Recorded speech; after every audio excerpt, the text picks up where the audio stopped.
Havana, University of Pittsburgh Press. He's also editor of the volume Imperial Islands, Art, Architecture, and Visual Experience in the U.S. Insular Empire after 1898. And that is out just last year from Hawaii Press.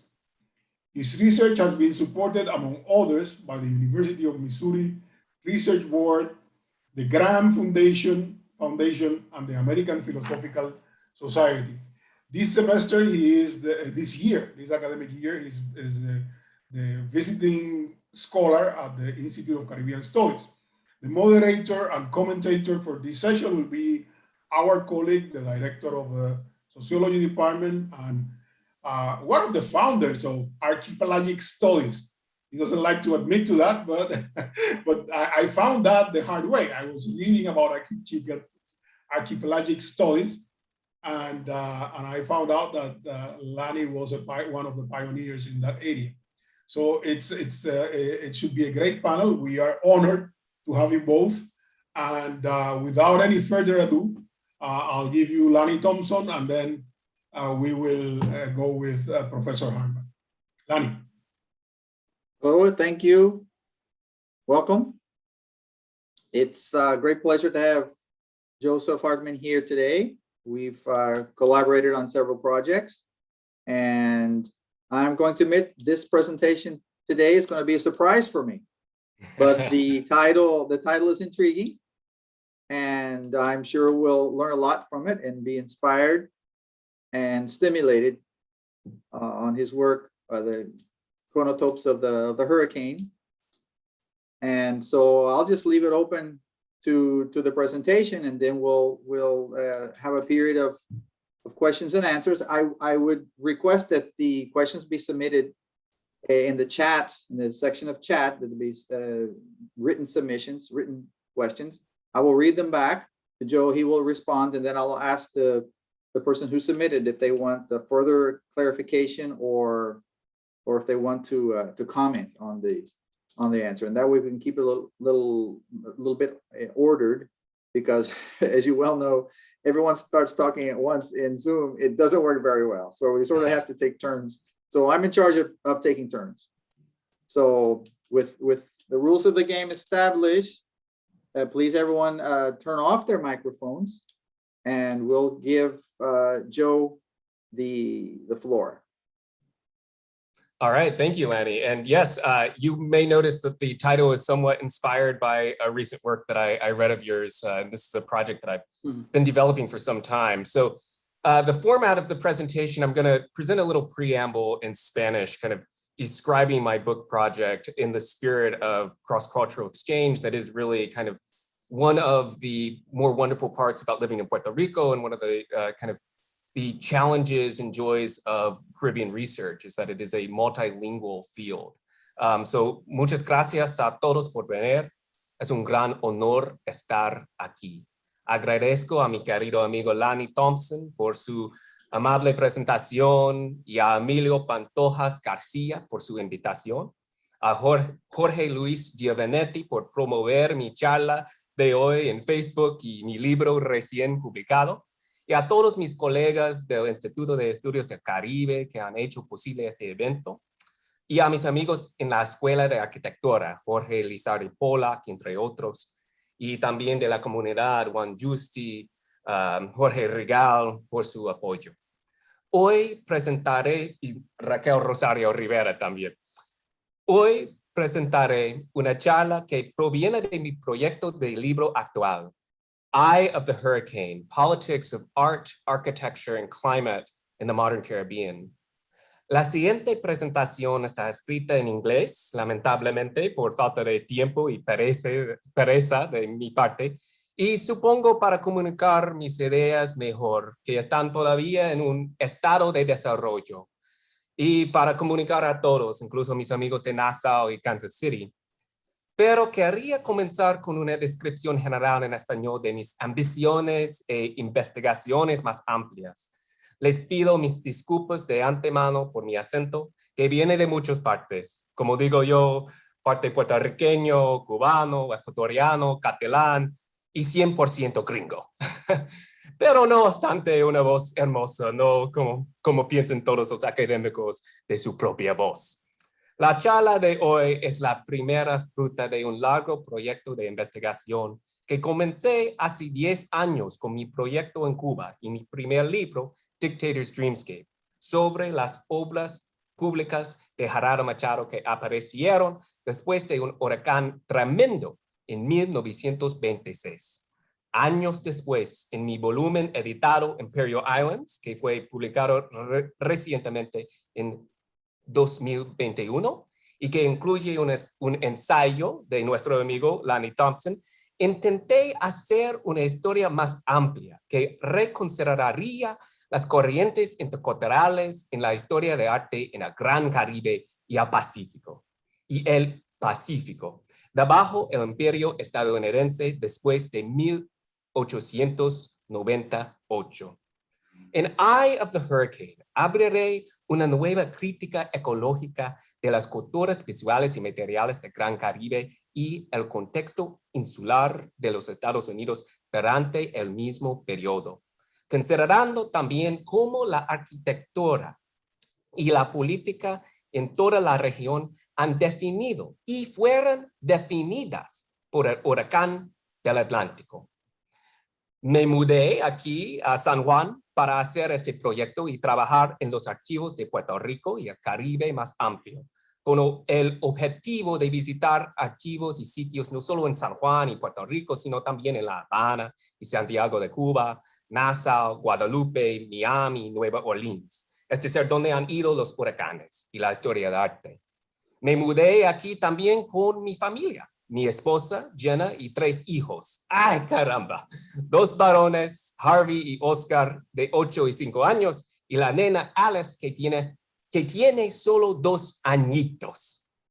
Pero, ya bueno, ¿qué es lo que estoy haciendo aquí otra vez como investigador, visitante del instituto? Nada menos que excavar la cultura política, el arte y la arquitectura de la catástrofe. Trabalenguas. Voy a empezar mi presentación aquí. Espero que todos puedan verlo. Unos poetas del Caribe han dicho que se puede trazar una poética de catástrofe en la historia antillana. El libro que estoy escribiendo, Eye of the Hurricane, tiene como objetivo desentrañar la política cultural de la catástrofe también, tal como se expresa no solo en las metáforas de poesía, pero también ontológicamente en el arte público, la arquitectura y las obras urbanas del Gran Caribe que tomaron forma después de una serie de tormentas mortales a principios del siglo XX. Esos huracanes que se repiten fueron fuerzas históricas que afectaron el desarrollo del arte y la arquitectura patrocinados por el Estado en la era moderna. Debido a los grandes cambios en el clima causados por los efectos meteorológicos de El Niño Oscilación del Sur, la década de 1920 y hasta la década de 1930 fue testigo de la mayor actividad de huracanes conocida en el Caribe durante los últimos 500 años. Esas tormentas históricas, sostengo yo, permiten reevaluaciones críticas de arte y la arquitectura caribeños, pasados y futuros. Los proyectos de construcción monumental, los esfuerzos de urbanización y los documentos visuales que siguieron a las devastadoras tormentas en La Habana y Miami en 1926, San Juan, Okeechobee, Guadalupe en 1928, Nassau en 1929 y Santo Domingo en 1930, demostraron cómo la modernidad caribeña ha construido desastres naturales, particularmente los huracanes y sus secuelas. Hoy, cuando la región enfrenta nuevas amenazas debido al cambio climático provocado por los seres humanos, Este estudio ofrece información crítica sobre el arte, la arquitectura y la política de los desastres meteorológicos. Los huracanes son, por su naturaleza, transculturales e interdisciplinarios. Atraviesan fronteras políticas y culturales, ya sea en ciudades como La Habana, San Juan, Miami o Fort-de-France. Las tormentas más devastadoras del siglo XX presentaron oportunidades políticas únicas en múltiples contextos culturales. Los funcionarios imperiales estadounidenses, los caudillos caribeños y los reformadores locales utilizaron la arquitectura y la propaganda visual para restaurar, reformar y controlar las ciudades afectadas por los peores huracanes de las décadas de 1920 y 1930. Esto incluye los edificios ornamentados, carreteras y parques del programa de obras públicas del dictador cubano Gerardo Machado, financiado por los Estados Unidos en La Habana, que siguió a la temporada de huracanes en 1926. La consolidación del poder imperial estadounidense en los monumentos de hormigón y neoclásicos en San Juan y otras partes de Puerto Rico después del huracán San Felipe II en 1928 y San Ciprián en 32.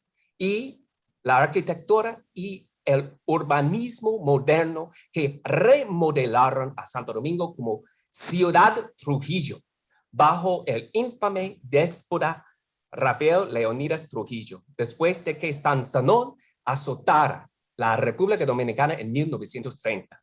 En cada caso, el huracán actuó como un catalizador cultural, un palo de madera en la palma real del Gran Caribe que operó junto con las estructuras políticas y sociales. La esperanza más noble de mi proyecto viene de dos lados. Uno, hay una necesidad urgente de documentar los materiales del archivo de este periodo a menudo descuidado en el arte, la arquitectura y la historia urbana del Caribe. Del mismo modo, el estudio de archivo relacionado con esas tormentas sin precedentes del siglo XX nos brindará una visión crítica de las aplicaciones del arte y la arquitectura dentro de la política del cambio climático actual. Al igual que en la década de 1920, las naciones insulares y las ciudades costeras del Caribe enfrentan una amenaza sin precedentes debido a los huracanes, ahora exacerbado por el cambio climático provocado por los seres humanos. Existe una gran necesidad de estudios que documentan la historia material del Caribe, especialmente en lo que se refiere a la vida cultural de los desastres naturales. Mi proyecto ofrecerá así algo a las investigaciones crecientes sobre el antropoceno, las humanidades ambientales y la estética archipelágica, como había escrito Raquel Rosario Rivera, Luis A. Pérez Jr., y Teodoro Vidal y muchos otros, Stuart Schwartz, etc. También espero este proyecto nos daría una idea de cómo el arte y la arquitectura pueden ayudarnos en adaptar, mitigar y responder a la ruina climática de hoy en día. Y ya, basta. Este es mi libro y mis ambiciones. Sigo adelante con mi charla que se llama Ciclones Chronotópicos, huracanes y la formación transtemporal de las culturas visuales y espaciales del Caribe. Es un primer paso a la introducción de mi libro. Diría que la charla es un poco ambicioso, poco loco, poco Warburgian, Brodelian y muy nuevo, es decir, en proceso. Cuidado, fresh paint. Estoy muy entusiasmado entonces oír sus pensamientos sobre el proyecto. En ello argumento que los desastres naturales también son artefactos culturales a través del tiempo y el espacio, basados en las respuestas humanas antes y después del evento de crisis, evidenciado en el arte, la arquitectura y el urbanismo, tanto como en la escritura, la poesía y el derecho. Los huracanes, en particular, representan fuerzas cronotópicas en la historia, en las historias del arte y la arquitectura, que participan en historias interrelacionadas de migración, transculturalidad, hibridez y decolonialidad en el contexto caribeño. Basándose en escritores caribeños como Fernando Ortiz, Eduard Glissant y Nelson Maldonado Torres, entre otros, esta charla rastrea la estética, destrucción y creación de huracanes en el arte y la arquitectura caribeña a través de generaciones. Es una historia que se remonta a las representaciones visuales del dios indígena llamado huracán y se proyecta a través del colonialismo, la esclavitud y el modernismo hacia nuestra crisis climática actual. Al tomar una mirada de larga duración, una mirada longue durée a los huracanes en la cultura visual, mi discusión finalmente cuestiona los límites y las posibilidades del arte y arquitectura como medios para construir subjetividades decoloniales después de eventos destructivos del clima. Y ya, entonces, yo paro hablando en español y sigo adelante en inglés. Muchísimas gracias por su paciencia y atención. All right, thank you all again. My talk today is entitled Chronotopic Cyclones, the Transtemporal History of Hurricanes in Caribbean Visual and Spatial Cultures. Antillean writers Eduard Glissant, Edwidge Danticat, Antonio Benitez Rojo, and many others have observed how the history of the Caribbean traces a poetics of catastrophe, from slavery and colonialism to economic exploitation and deadly calamities. My talk today examines the interrelated cultural politics, art, and architecture of catastrophe, particularly that of hurricanes and their aftermath, which uniquely transformed Caribbean cultures across multiple historic periods. Hurricanes and other natural disasters represent more than poetic metaphors of tropical entropy. Natural disasters are also cultural artifacts, I argue, which participate in interrelated histories of migration, transculturality, hybridity, and decoloniality in the visual and material context of the Caribbean. Hurricanes are, by nature, trans-regional superforces, no less so in art and architectural histories than global climate change. Hurricanes exceed and redefine the visual, material, and cultural landscapes of the Caribbean, as well as the globalized world across time and space. Hurricanes are without boundaries, hyper, multi, super, and trans. They affect the development of cities like Fort-de-France, Houston, Nassau, New Orleans, San Juan, Santo Domingo, and Havana, just as they once inspired the British bard William Shakespeare in his archetypal play, The Tempest, iconic American artist Winslow Homer, and his abolitionist paintings, The Gulf Stream and After the Hurricane, Bahamas. Puerto Rican modernist, printmaker and muralist Rafael Tufino's masterwork of popular culture, La Plena, and contemporary Caribbean artists like Poli Marichal and her haunting linocut series, Hurricane Redux, that followed Hurricane Maria in Puerto Rico in 2017, or Angelica Wallace Whitfield and her graffiti tagging charitable project, Hope is a Weapon, that responded to the pain caused by Hurricane Dorian in the Bahamas in 2019. The Atlantic hurricane is a chronotopic force that produces historic moments of crisis in human society. Natural disasters like hurricanes become cultural disasters based on human responses before and after the crisis event, evidenced in art, architecture, and urbanism, as much as writing, poetry, and law. Hami K. Baba, following Frantz Fanon, might remind us that it is precisely from crises, wars, colonialism, imperialism, that new cultures are negotiated and translated. Hurricanes destroy cultural boundaries, identitarian politics, and physical space. But those same storms also produce a need to create, reconstruct, and remake. Hurricanes are not solely catastrophic meteorological events. They also effectively made and continue to redefine the hybrid, migratory, and transcultural environments of the Greater Caribbean, and by extension, the global community. Contemporary philosopher Timothy Morton has designated the hurricane as a hyperobject in the era of global climate change, an event beyond human comprehension that yet unites us all. Anthropologists Jorge Duani and many others have argued recently that migrants from Puerto Rico and other parts of the Caribbean are in fact refugees of climate ruin, displaced by superstorms and other natural disasters ultimately caused by industrial societies around the world. In our present era, known as the Anthropocene, as we humans create new and unforeseen dramatic changes to the natural environment, the humanistic study of hurricanes in the longue durée becomes ever more important. To understand the threat of human-made climate ruin, as well as wide-ranging related histories of racism, immigration, technology, and so forth, we must also consider the cultural life of natural disasters.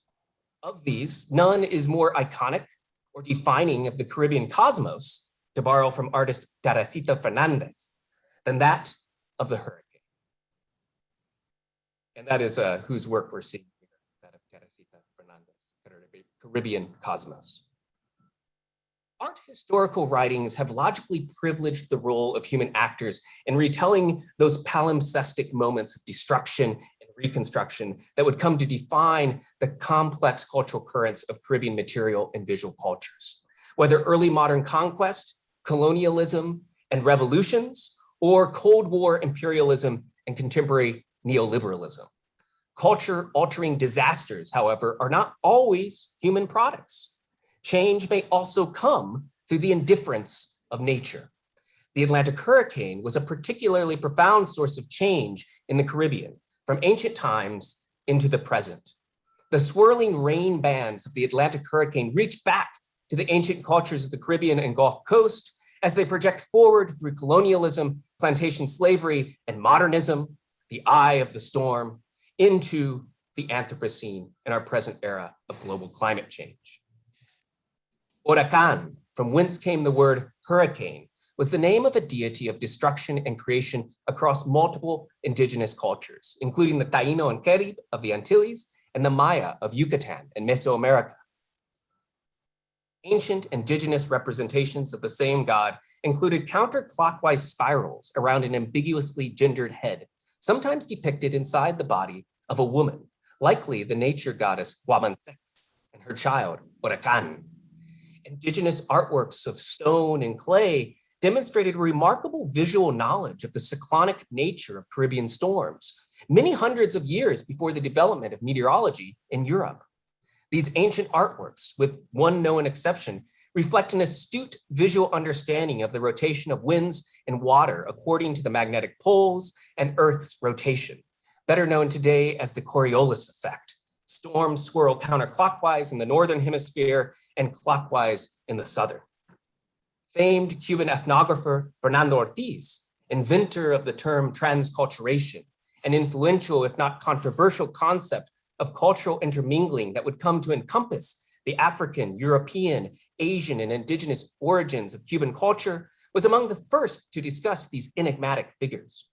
Ortiz suggested various interpretations. Perhaps they were symbols of a swirling dance, of fertility, of birth, or they encompassed all these ideas: birth, life, death, rebirth. For Ortiz, these figures were likely a representation of that unrepresentable and sublime force we call the Atlantic hurricane. Hurricanes could not be seen as we do now from a long distance from a God's eye view in airplanes and later satellites. Yet indigenous peoples understood their visual form well through lived experience. That understanding affected their aesthetic, social, and religious world. The winds that spiral counterclockwise and the calm eye that defines the center of the hurricane also represented a configuration of indigenous understandings of space and time. For the Taino and other indigenous groups in the Greater Caribbean, the hurricane was not only a destructive force, it was also a creative energy. They observed how the hurricane affected crops and new growth as an integral part of a larger ecosystem. Those storms would thus dictate Antillean cuisine, particularly the reliance on ground crops and tubers like yuca and cassava, just as they also came to define indigenous architecture and urban space. A prime example can be seen in the use of natural materials like the strong bejuco climber vines. Spanish chronicler Gonzalo Fernández de Oviedo y Báez noted how Arawaks used the bejuco for tying down the deep-driven columns of their homes, known as bollos. The columns themselves were made of alsubo wood, a native Caribbean tree that the British later called ironwood in their observations of the tree's strength. And here I thank my colleague Paul Neal for providing this crucial background into the colonial context. Like their homes, Taino and pre-Taino urban spaces were often oriented in a circular form. The indigenous Antillean village was a ritual space, often set around a large ceiba tree, a ball court, or ancestral burial ground. In addition to spiritual traditions, the circular form of their architecture and urbanism may well have reflected a profound understanding of physical geometry in the face of natural hazards. Round or multi-sided homes are more resistant to hurricane force winds, a fact of aerodynamics deployed by many architectural firms working in the Caribbean today. The Spanish quickly usurped, burned, and destroyed the architectural innovations of indigenous peoples after 1492, along with cacique leaders like Anacaona, the flowery queen of Haiti, the land of high mountains, as they strove to introduce their own materialist order in the so-called New World. Spanish colonists appropriated materials and techniques in the process, which resulted in new Ibero-American expressions. The Spanish made sure to clear-cut forests of powerful alsubo trees for use in their own fortifications, including the fortified cities of Havana and Puerto Rico, now known as San Juan, and the strong roofs of nearby sugar, coffee, and tobacco plantations, principal elements in the economic engine that was the Spanish kingdom. And so, the cyclonic arms of the hurricane accompanied the catastrophes of the colonial period, a moment marked by European conquest, indigenous genocide, and the enslavement of African peoples. It is then, too, that we see the beginning of an unprecedented exploitation of the natural world on a global scale, alongside tremendous cultural intermingling, migrations, and evolution. The hurricane is central to that history.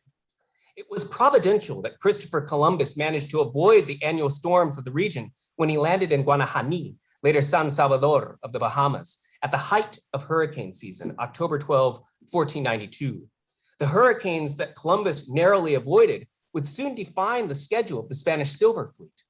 Laden with riches from New Spain, Peru, and Manila via Acapulco, galleons had to leave the Bay of Havana for Seville in June or July, before the hurricane season began in earnest.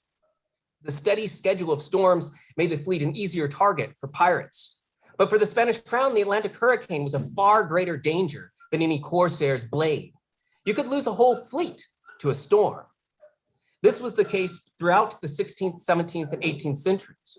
A hurricane, July 31, 1715, for example, claimed 11 of 12 ships and over 1,000 Spanish sailors' lives.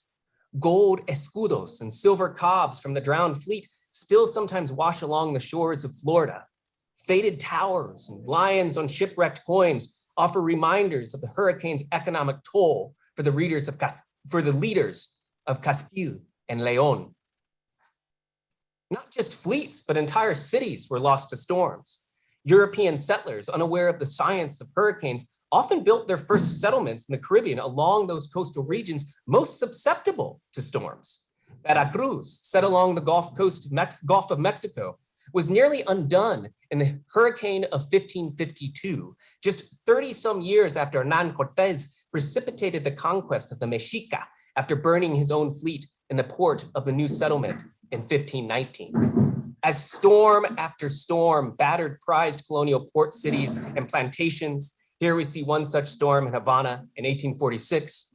European parvenus came to join indigenous peoples in their belief that hurricanes represented a divine or perhaps diabolic force. The hurricane was, for many, a punishment for sins. A 16th century depiction of one such storm by Flemish-born and German engraver Theodor de Bry shows us Spanish colonists gazing skyward in a penitent gesture. They flee along a rocky shoreline strewn with discarded harquebuses. Half-nude indigenous figures seek shelter under large stones, matching ethically dubious descriptions of Indians hiding in holes in order to escape such disasters. After the introduction of the slave trade in the colonial period, African descendants in the Caribbean likewise came to view the annual hurricane as both a natural and spiritual force. Religious affiliates of African-derived belief systems would represent the swirling winds of the hurricane in their counterclockwise whirling performances, as in those of Oya, the Orisha of wind, and Chango, the deity of lightning. Hurricanes were a powerful embodiment of Ache, a spiritual energy to make things happen.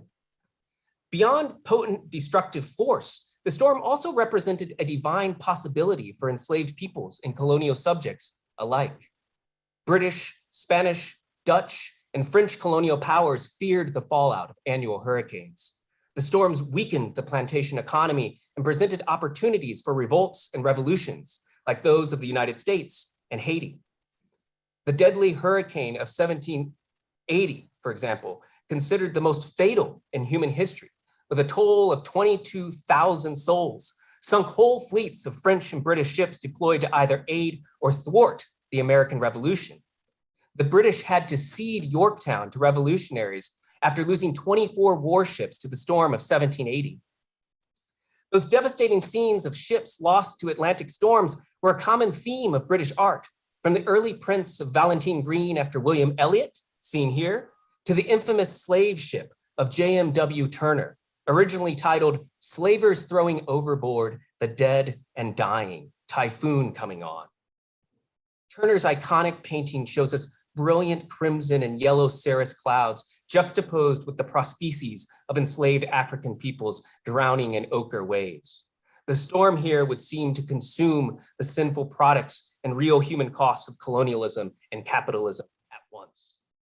Those same sins and storms would undergird the Haitian Revolution too. The only successful slave revolt in world history started at the rise of a tropical storm, August 21, 1791. It followed a series of deadly storms throughout the 1780s, alongside the American and French revolutions, which fundamentally disrupted the plantation state and eventually resulted in the establishment of the first Black Republic in 1804. Major hurricanes and Atlantic storms had the potential to help overturn the world order. Yet they could also present opportunities for those with power to maintain their hold. Such was the case in the major storms of the late 19th and early 20th century, beginning with San Ceriaco in 1899.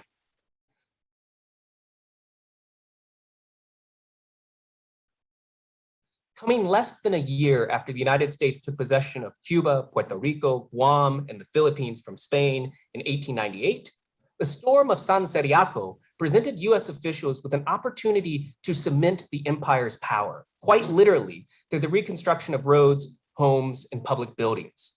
San Ceriaco preceded the deadly storm of Galveston, Texas in 1900. That storm too opened opportunities for the assertion of so-called white power in the southern United States after the Civil War, haunted by the same socio-racial hierarchies of most of the ex-colonial world. After the storm, white vigilantes executed dozens of African Americans whom they accused of looting. With this and later storms, we see how hurricanes have disproportionately affected Black communities and communities of color in the greater Caribbean, whether in acts of outright violence or in state negligence. Here we witness the non-ethics of disaster response, to borrow from Puerto Rican philosopher Nelson Maldonado Torres, which would reveal the coloniality of modernity. These historic inequities and storms inform the abolitionist themes of Winslow Homer's 1899 After the Hurricanes Bahamas watercolor painting too, hinting at the natural and cultural disasters that would continue to place the Black body in crisis. No small thing that the painting was originally entitled After the Tornado, Galveston. Decades later, the entire world was in crisis with the advent of World War I, the Great Depression, and eventually the rise of Nazism and the start of World War II. This period between the 1920s and 1940s also witnessed the worst storms in Caribbean history due to major shifts in climate caused by El Nino Southern Oscillation weather effects. The most devastating storms of the 20th century presented unique political opportunities across multiple cultural sectors. US imperial officials, Caribbean despots, and local reformers alike used architecture and visual propaganda to restore, reshape, and control cities affected by the worst hurricanes of the period. This included the ornate buildings, highways, and parks of the US-funded public works program of Cuban dictator Gerardo Machado in Havana that followed the hurricane season of 1926. The cementing of US imperial power in concrete and neoclassical monuments in San Juan and Puerto Rico after San Felipe II in 1928 and San Ciprián in 1932. And the modern architecture and urbanism that refashioned Santo Domingo as Ciudad Trujillo under the infamous despot Rafael Leonidas Trujillo after San Zenón laid waste to the Dominican Republic in 1930. In each case, the hurricane acted as a cultural catalyst, which operated alongside political and social structures. An apt metaphor of those storms and their unsettling cultural echoes can be found in the commonly circulated photograph of a palm tree stabbed by a beam of wood, thrust just so by hurricane force winds after each storm in the 1920s and 30s. Created during the rise of surrealism in Europe, these same photos offer us a glimpse of the uncanny, a crisis of natural and cultural orders across multiple insular contexts. El huracán que se repite, the repeating hurricane, to riff on Cuban postmodernist Antonio Benítez Rojo, that produces and reproduces Caribbean visual cultures. Those historic storms destroyed and then through public art and architecture recast the modern cities of the Caribbean. Yet the political forces, US capitalists and local caudillos that drove those post-disaster building projects would no less threaten the region's most vulnerable populations for generations to come. Puerto Rican printmaker Carlos Raquel Rivera thus justly represented one such storm in his mid-century lino cuts as a visible metaphor for the ruinous effects of US-style capitalism and its support of local despots and exploitative businesses. Annual storms and major hurricanes would continue to redefine the art, architecture, and cultural politics of the Caribbean throughout the late 20th century into the 21st. Acknowledging perhaps the humanistic effects of those storms after 1953, the US Weather Service began naming them. We can all recall the names of the most devastating storms in our recent history: Katrina, Harvey, Maria, Dorian. In the era of the Anthropocene, those storms that were once viewed by indigenous and African diasporic peoples as spiritual energies and by European colonists as punishment for human sins have again apparently taken the form of arbitrator in human affairs. In the age of human-made climate change, superstorms loom on the horizon, foretelling of a new decade of storms, empires, and despots like that of the 1920s and 1930s, or perhaps a new powerful force that could upend colonialism and the world order like the storms of the 1780s. Today's storms leave new yet strangely familiar images and constructs in their wake. Flooded streets and felled trees, boats on highways, the bureaucratic temporary housings of government agencies like FEMA. Contemporary art in the age of climate ruin no less reflects an aesthetics of catastrophe over the longue durée, as it also gestures at the radical decolonial solutions that our present climate crisis will require. The art produced in protest of the United States failures after Hurricane Maria in 2017 is a case in point. As of 2021, Puerto Rico has only received 1/5 of the $90-some billion needed for full reconstruction, turning a natural disaster into an utterly cultural one.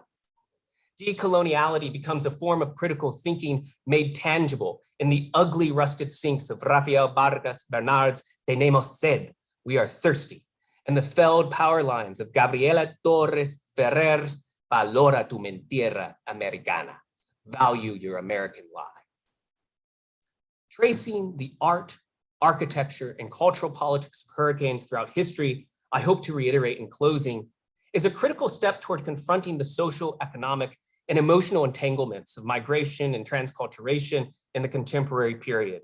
We continue to grapple with debates over climate change, immigration, international policies, and the haunting legacies of European colonialism, the Monroe Doctrine, and US ambitions to empire in the Western Hemisphere. The artistic and architectural legacy of hurricanes is not epiphenomenal to those larger debates, but rather central to confronting our shared crises, nor are visual and material cultures epiphenomena of other prime movers, be they war, disease, or natural disasters. On the contrary, the history of art and architecture allows us to ontologize hurricanes and their complex effects on theories of migration, transculturality, hybridity, and decoloniality in the Caribbean context. The hurricane is a traumatic but creative element in the non-art history of the Caribbean's chaos monde, to borrow the parlance of Martinican poet Edouard Glissant. Art and architecture provide the conditions of possibility for the hurricane in the Caribbean and worldwide, whose ultimate effects, history tells us, depends on humanity's, yours, mine, and the world's material response. Thank you, muchísimas gracias, merci beaucoup. Vielen Dank.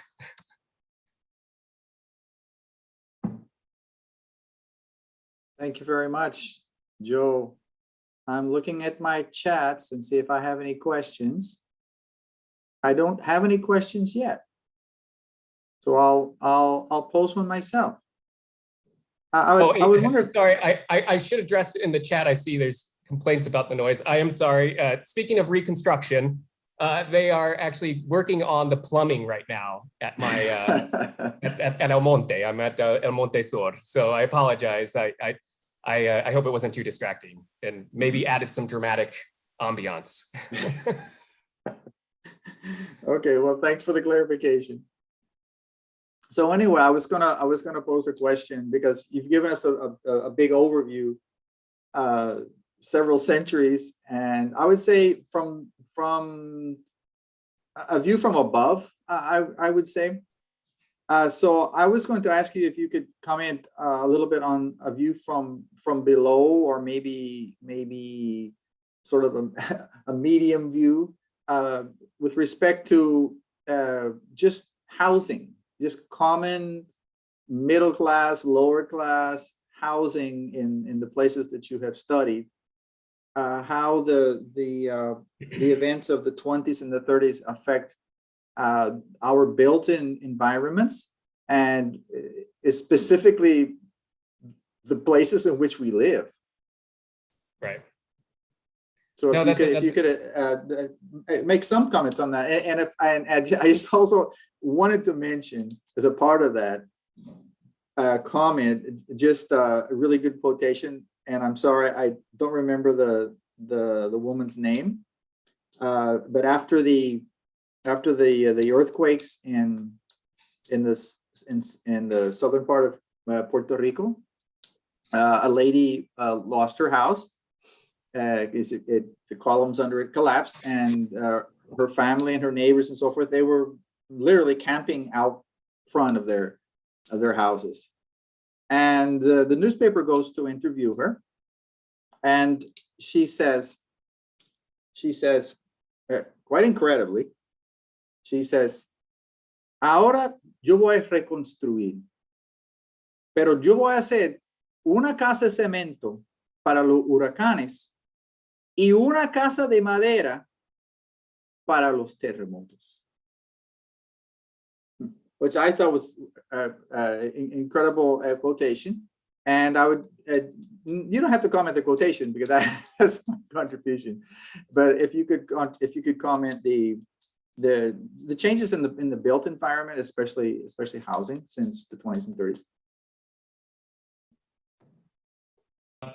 Yeah, sorry, they're loading up the trucks again, so there's a little bit of background noise. Yeah, no, thank you so much for that question. And the focus on materials is an important one that I've been kind of, I've discussed the project a little bit with Lanny, so he knows a little bit about kind of the background of my research. And yeah, in terms of the structure of the book, the middle chapters are, I sort of think of it as a it's a little cheesy, but I think of it as a hurricane in its form. So the middle chapters are synchronic, sort of view from the ground, middle view, view from below and view from above of hurricanes in the 1920s and 1930s. And the beginning chapter, which is kind of what we were watching, is a sort of long overview of, why we need to care about the cultural histories of hurricanes across time and space. And then also why the 1920s and 1930s matters in particular, because this is a moment in human history where this is where modernization is really on the rise, where industrialization has kind of come to its full form as we sort of move into the consumer society that we begin to see in the 1950s and 1960s. So this is sort of the culmination of an era of building at the end of the 19th century up into the 1920s and 1930s. And after I study in particular case studies in Santo Domingo, Havana, and San Juan. And I've been especially working in the Archivo General here in San Juan, looking at documents written by US and Puerto Rican bureaucrats about the hurricanes and about the building of the hurricanes. So several of the documents will mention, for example, the materials used to build hurricanes. And you may, those of you familiar with architectural history know that the result, what comes after the hurricanes in the late 1930s and 1940s are these organizations known as the Puerto Rican Reconstruction Administration, the PRA and the PRERA. And both of these are kind of Roosevelt era organizations that are kind of WPA inspired public works programs. And they focus a lot on building homes, in fact, using kind of these industrial materials like concrete, while also providing jobs to displaced farmers in Puerto Rico. So just yesterday, for example, I was looking at documents where several of the farmers who had their crops blown out in 1928, letters from poor farmers petitioning a release from the United States government of debt. Because the United States government had issued a emergency hurricane relief fund that would provide money to farmers, but then the farmers would have to pay this money back. But of course, we know that coffee is not a crop you just grow back next year. It's a crop that takes several years to grow back and at its full capacity. And then Puerto Rico struck again with San Ciprian in 1932, which actually has more damage that it deals to crops and essentially destroys all of this equity that these farmers have been building up to try to rebuild and pay back these loans. So what the proposal is that the farmers actually sell their land to the PRA and the PRERA. So the PRERA and the PRA can set up these public building projects and the farmers can be relieved of their debt. But there's several ways that you can read this. One, it's maybe a creative solution to a sort of bureaucratic, legalistic, money issue. On the other hand, it seems like a clear exploitation of the Puerto Rican people to be asking them to pay back relief provided to them by the US government in a territory that was a US territory.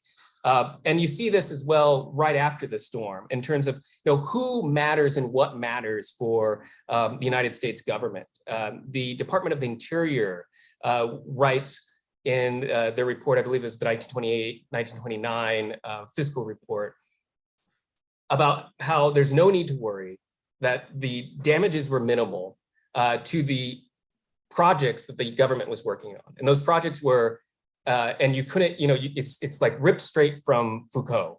It was El Capitolio, El Manicomio de Rio Piedras, and the Oso Blanco, the Presidio Insular. So this architecture of power, this architecture of controlling bodies, this is the emphasis for the government agencies in terms of what needs to be reconstructed, what survived the hurricane, and what do we need to worry about. And I just looked at some documents again in the archives. I was lucky enough to find, looking through the papers on the Manicomio, a huge sum of money that was paid to rebuild just the beginning beginnings of the manicomio, of the insane asylum. So, the reconstruction of that was arguably more important to the United States government than, say, the restitution of livelihood for these Puerto Rican farmers who were still on the hook up until 1932 and up until the late 1930s, where I believe, or maybe 1940s, where Tugwell comes in and kind of convinces Roosevelt, I think, to forgive the debt. And I'm still learning more about that situation, but I think it does tell you something about kind of the dynamic between the stories that are told and those that aren't told in the archive as well. Often, one of the struggles that I have because I'm like any historian interested in the story from below, and unfortunately, historians also run up against the problem of what is actually held in the archive is often what you have to do is sort of parse through granularly through an official discourse to find those narratives from below in the historic documents, or you rely on rich historic and oral stories, which Luis Perez Jr. records some from the 1920s hurricane in Cuba that are really powerful, and I found others from San Felipe II, and then also in the case of Trujillo, which is its own sort of situation. This is where huge amounts of impoverished people are displaced in the city of Santo Domingo, and there's a shanty town built up in Parque Ramfis, where they later burn the bodies of the victims of the hurricane. And Trujillo uses his quick restoration of the storm as evidence of his goodwill, but he also uses it as political capital that allows him to rebuild Santo Domingo and thereby displace historic populations of poor and popular classes from the center of the city. So he can build a children's park named after his son, Parque Ramfis, in a city that he later names after himself. So I think, especially in the case of Cuba, that's beginning to see this dictator's dreamscape that I write about in my book and its relationship to the storm. But I think it's fully developed in some senses over decades in the case of Santo Domingo, whereas the storms of the 1920s and 30s in Puerto Rico are somewhat more complicated case. In that it is a US imperial system, but it's also local reformers that are trying to better society as well on the ground. So the documents are different, the motivation is different, and the documentation of the storms is different. For Machado and Trujillo, there's big photo albums advertising all the great big things that they built after the storm. In the United States, you don't find these big photo albums for the storm of 1928 and 1932. You find plenas, El Temporal, and you find, in terms of visual documentation and photography, it's actually sugar plantations that are taking huge kind of surveys of all the damage that was caused to their buildings. But it's less so the United States government until you get the development of the PRA, which is a complicated program. It also works for the public good as much as we mentioned. There are these sort of strange exchanges of kind of taking advantage or working within the system in a way that doesn't actually necessarily work out to the benefit of the farmer who's losing his land. However, on the other hand, you could see it as the PRA is building public housing and public buildings. Machado also built one of the first public housing architectural cities in Cuba. So there is kind of a public good that's coming out of these storms as well. So the story in the case of the 1920s is more complicated than evil dictators and evil empire versus the good rebels and whatnot. But it's much more kind of a nuance of negotiation and of modernization of modernity that's happening at the same time that these massive climate events are occurring. Thank you very much. I have a question here in the chat. It's from Luis Galanes. Hello, Luis. I'll read your question. Do you see a trace of European romanticism, particularly their emphasis on dialogue with nature and the storm, as present in cultural responses to the Caribbean, such as the influence in literature? Yes, I have come across. Well, I mean, I think And that's something that I struggle with as well as a scholar who I think I am sort of working in this strange Herzogian manner of the hurricane and the cruel indifference of nature and thinking about how we discuss storms in a way that doesn't necessarily romanticize them and sort of the Kantian idea of the sublime force, the beauty and terror of the storm, that I think would actually, I'm hoping to place the hurricane more in this larger history of colonialism, of the development of capitalism, and then the kind of the global contemporary that we're dealing with. So that kind of longue durée history that, in many ways has the plantation and tourism at its roots as well. But yes, you do find it in literature. For example, poet Hart Crane, the US poet, famous poet from the United States, famous for kind of early expressions of queer identity as well in poetry. He was actually in Cuba at the Isle of Pines when the 1926 hurricane struck. And you can find these incredible descriptions of the hurricane as a god, and it kind of resonating with indigenous and European views of the indigenous views of the hurricane as this creative and destructive force. European views as in the colonial period as a punishment from God, where he calls he says to the hurricane, "Thy biteth neither door nor wall, Lord. Thy biteth neither floor nor wall." And I think that's kind of growing out of that romantic tradition that we might see in the writings of like Goethe and other German intellectuals. Or continental intellectuals. Luis, I opened your microphone. Would you like to comment? I think I did. Yeah. Can you hear me? Yes. Mm-hmm. Yes. Oh, first of all, congratulations. Excellent presentation. Excellent. Oh, thank you. Thank you. This is in a book, right? All these images and stuff are in your book, or? It will be. Also? It will be. Yeah. So it's the Oh, book it is will not be. the book. The book is currently in the twinkle of the eye stage. I've just kind of I've written the introduction and I wrote my chapter on Cuba, but I'm really digging deep into the archives this year. I'm here on research leave actually to study and write. Okay. Looking forward. Then. Excuse me, Luis. Can you Yes. introduce yourself since we're taping so that the public that sees the video knows who you are? Okay. Where Yes. are you from? Yeah, Luis Galanes Valdeyuli. I'm from Puerto Rico. I'm a professor, anthropologist at the University of Puerto Rico at Calle campus. Great. And I've done a lot of research on Vieques. Language is my specialty. I do linguistic anthropology in Vieques, particularly after the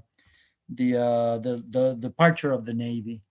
But I've also been doing a lot of research at what's happening in the island after Maria. Actually, my book came out a few months before Maria, so Maria actually changed everything and made my book irrelevant. Or ethnography I made, it's like everything is changed, so whatever I said, it belongs to the past. But yes, I was interested in this thing about how romanticism influence, the influence of romanticism in the Caribbean, and particularly in Puerto Rico, even when it was no longer followed in Europe. At least in literature you can see the traces of that. So it always struck me. Actually, I wrote a small piece for the newspaper after Maria passed about that, about how Puerto Ricans reacted in a romantic way to the arrival of Maria. There was this tradition that it was big before Maria, that was whenever a hurricane was coming, people would buy bottles of rum and chicken to do an asopao, and then they would gather at a place to watch the storm, to kind of like communicate with it, so it clicked me, that thing about establishing communication, listening to nature, which was so important to German romantics in particular. And it also has a trace. I don't know if you've seen this picture, Casper David Frederick, Yes. I think it is the one, Caspar Friedrich. the guy in the top of the mountain watching the. So yeah, I was, when I heard your presentation, I thought about that.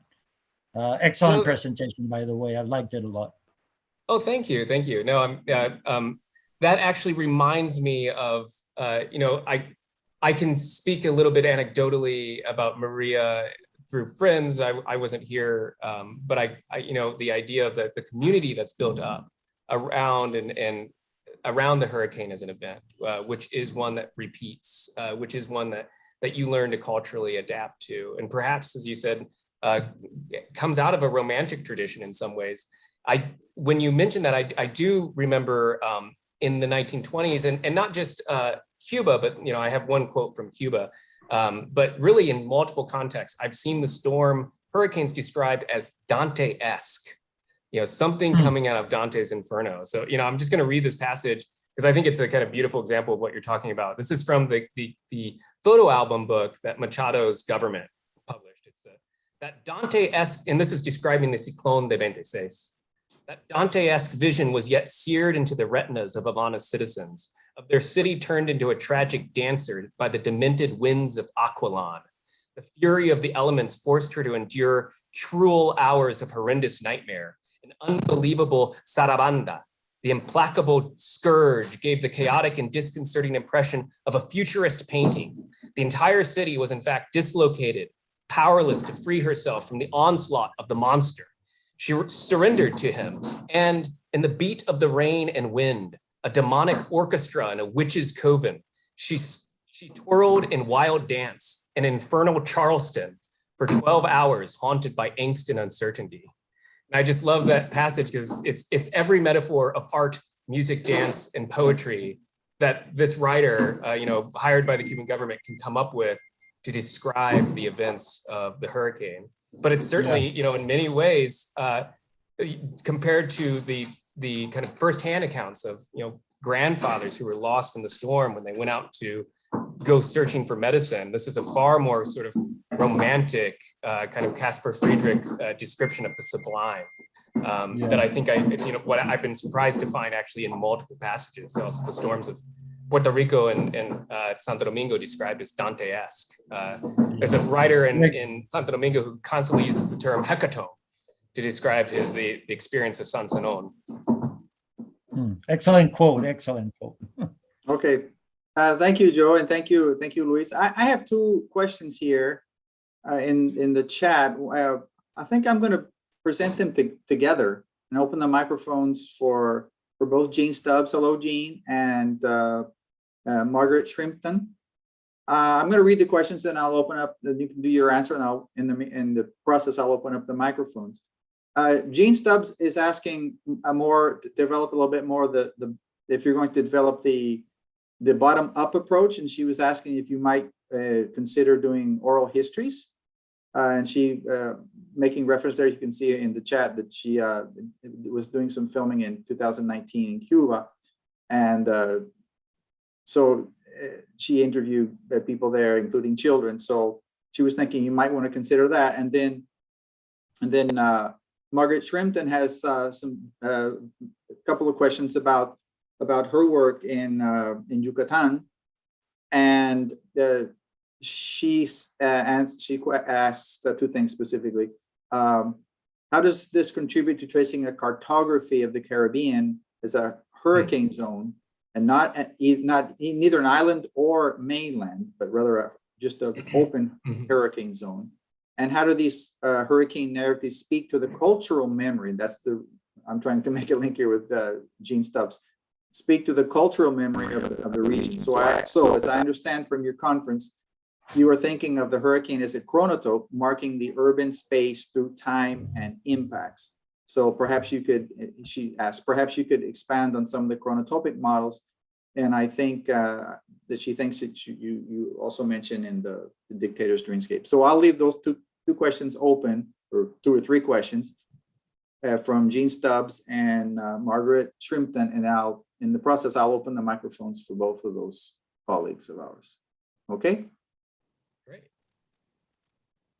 if you want to review the questions, I sort of summarize them there. Okay, They're in the yeah, chat, no, Bill. I mean, if you would like me to, I can start answering if you like. Okay.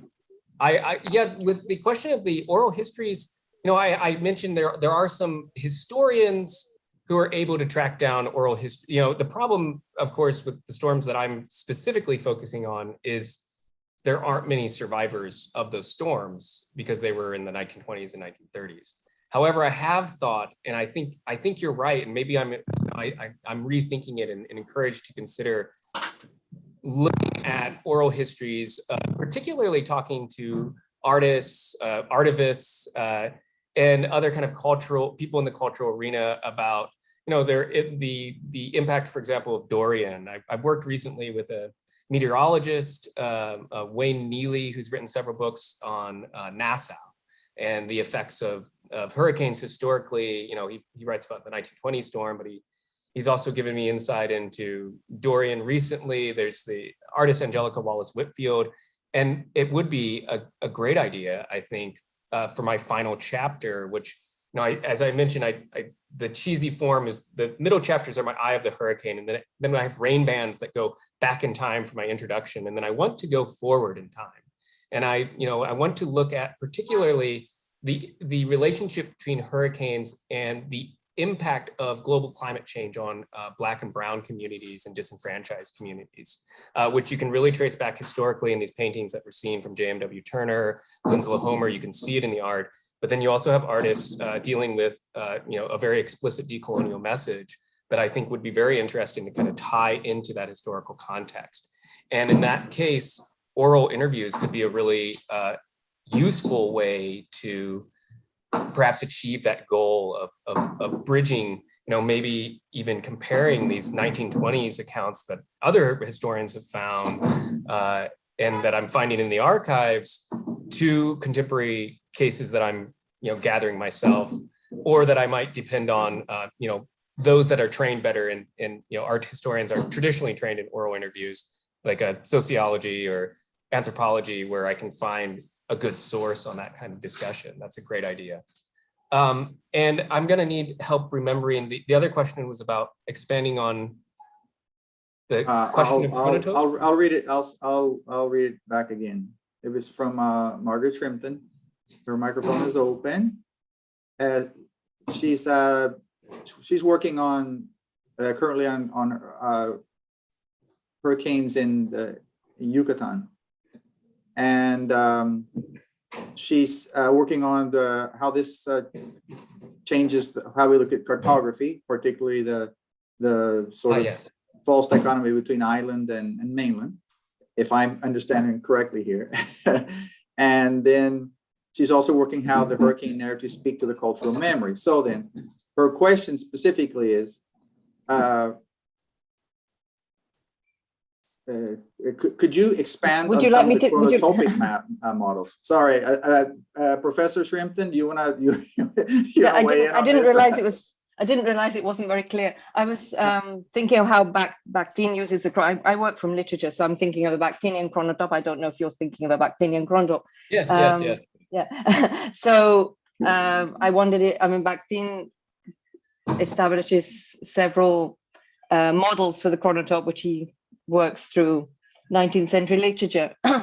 When I try to apply those to the Caribbean, I find that they mostly don't work.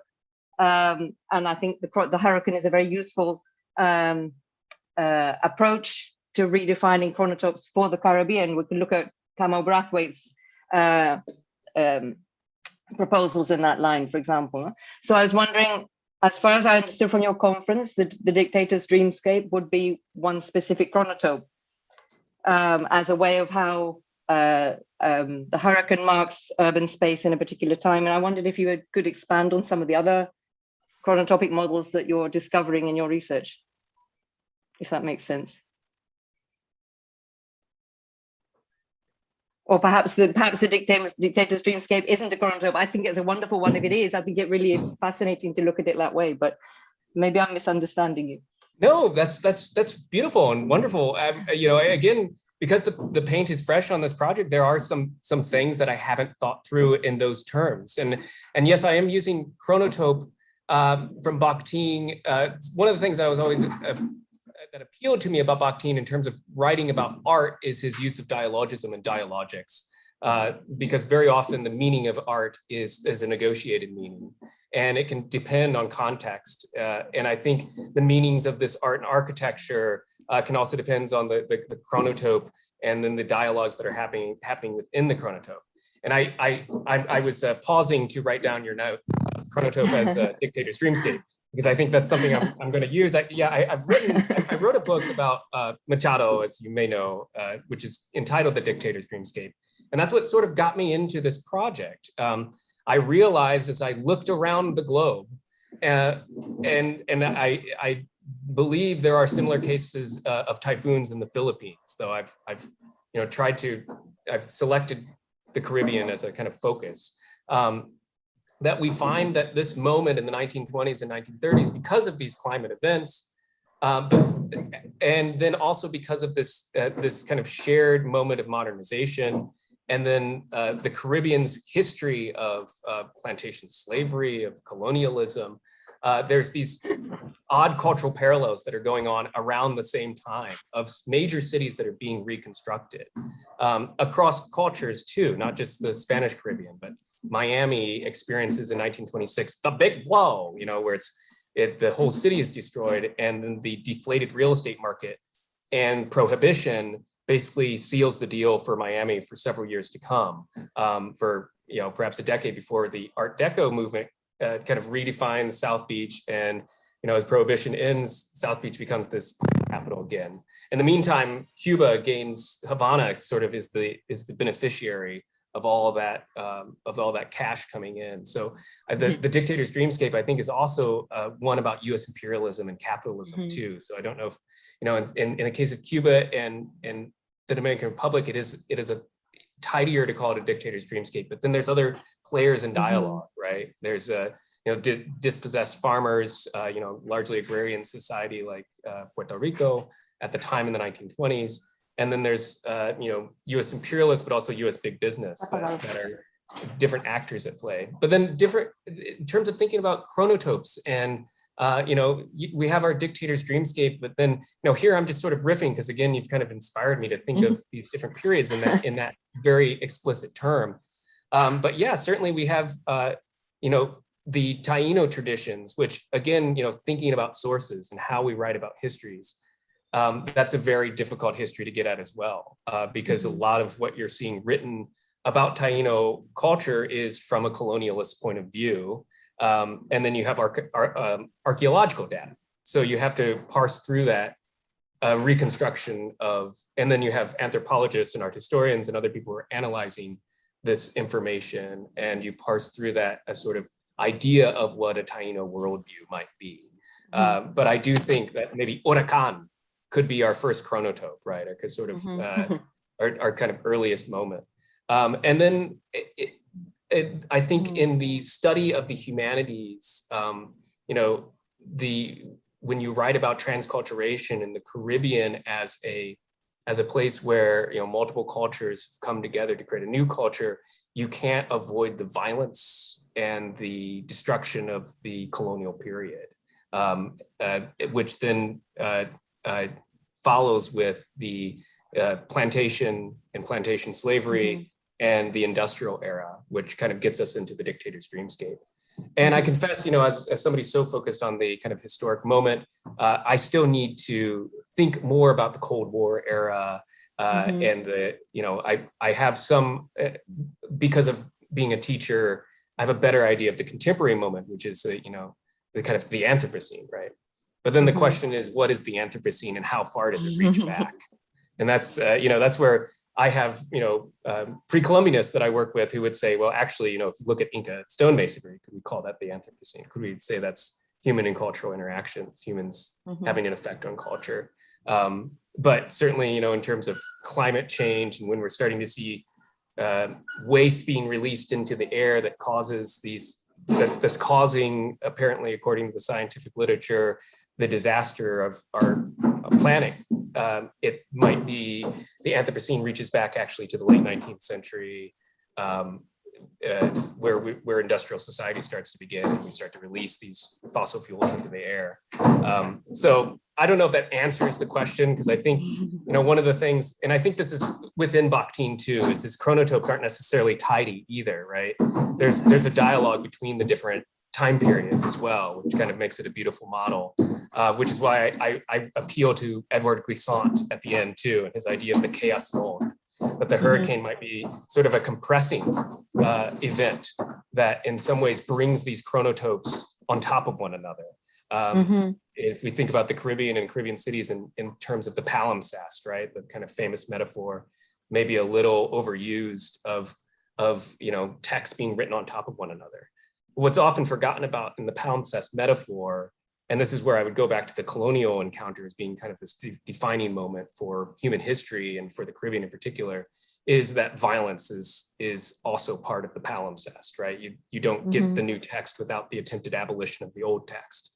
And I think that's where, the chronotope metaphor, I guess I would read Bakhtin, I guess, to not say that they're, rigid categories. And when I'm creating categories, I want to be careful not to make them too, I guess, neat and tidy. But for the Caribbean history, it's useful to think about the ways that hurricanes bring the past into the present, and the ways that current climate change that we can gain insight by also understanding, human nature interactions among indigenous cultures, for example, the colonial encounter and the plantation that redefined the way that we look at nature and we look at other humans. I guess I'm using here, Europeans, people of European descent, and then also we as in the global community, and how we consider ourselves, a human society. And that's where I'm attracted to in the present era and the climate change of writers like Dipesh Chakrabarti, who I believe wrote about the need for a kind of negative universal, the idea that we need to find a kind of universal humanity in order to face the crisis that we're currently confronting with, global destruction. On the other hand, we don't want to gain that universal at the cost of losing the particulars, of losing the kind of the ground, the view from the ground, or the middle ground view. And I'm afraid I've kind of gone off on a tangent at this point, but you've inspired me to think about a lot of different things. So.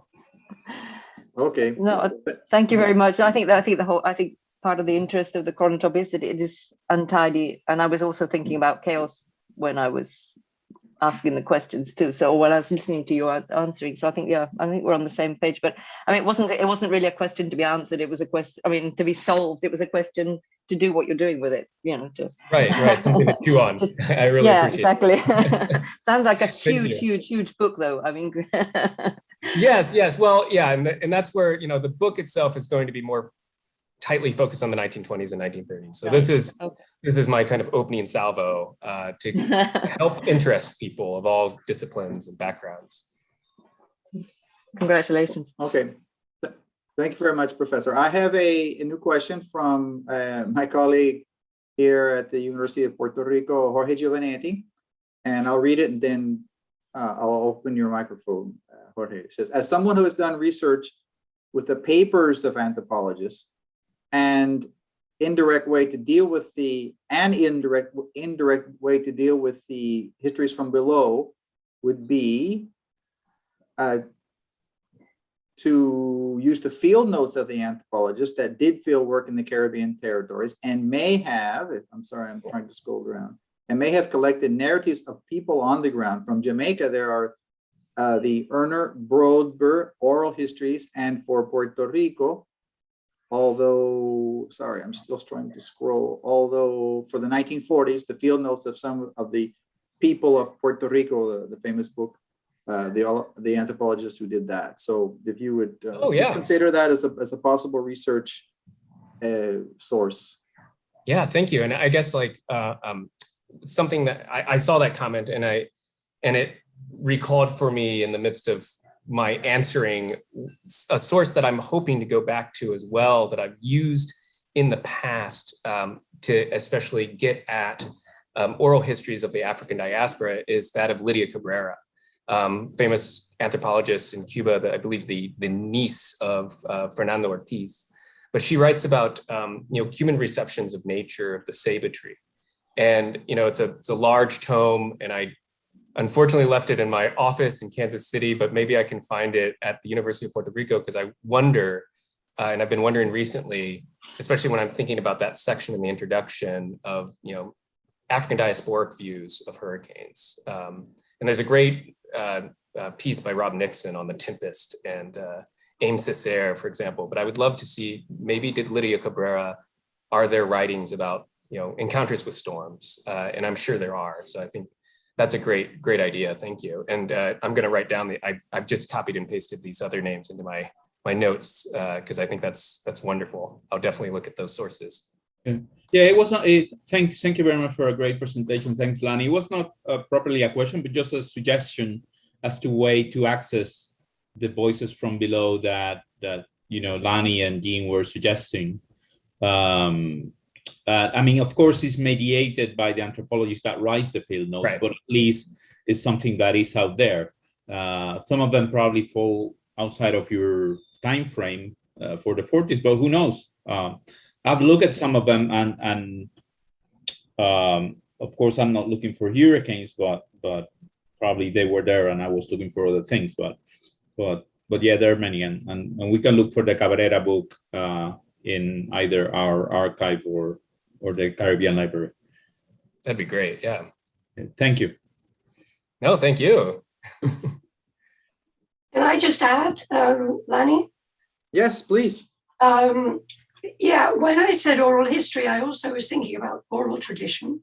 Uh-huh. And in fact, the reference to kids was one of the leading historians in Cuba, now in her 70s, who was remembering as a child what the hurricane meant to her. She was the one who said it was cookies and candy.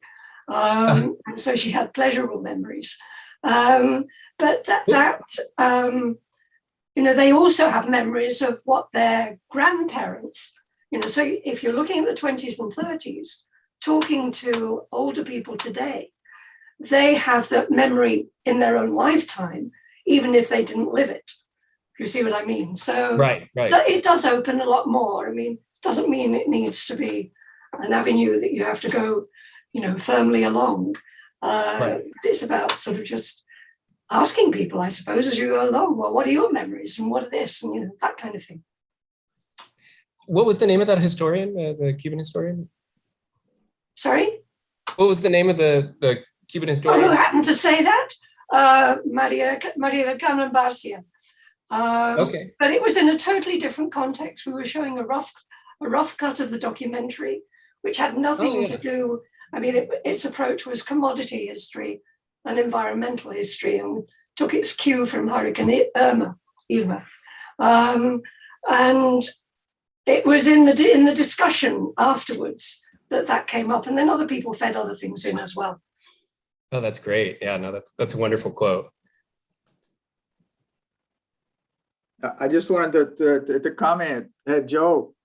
Now that Jean has brought up the oral history and oral traditions, you're welcome to interview my mother-in-law. She's always talking about the hurricanes of the 1930s. She was about. Well, I will then. Yeah, I'll take you up on that. 6 or 7 years old. She remembers. She's got good stories about that.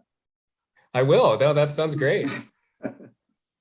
No, that's definitely something that I would be, if I can find, if there is somebody who's still alive, or maybe, as Jean mentioned, that somebody who remembers their mother speaking about those events, that would be something I'd be very interested in discussing with them.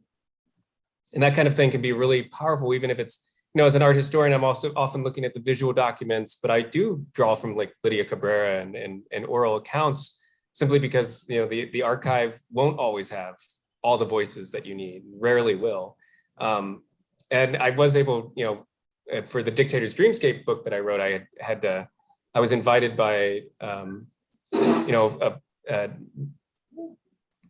relative of Machado, his granddaughter, and that was, you know, very opening to be able to kind of have that kind of discussion of a sort of memory of childhood that I think is nuances the discussion of people historically that are written as either, you know, one way or another way, depending on what side of the Florida Straits you are. It's kind of a new kind of more human story.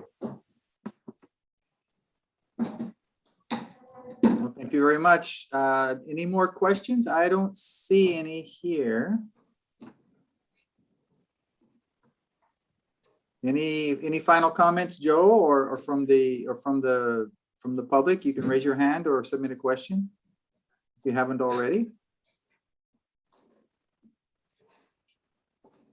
Thank you.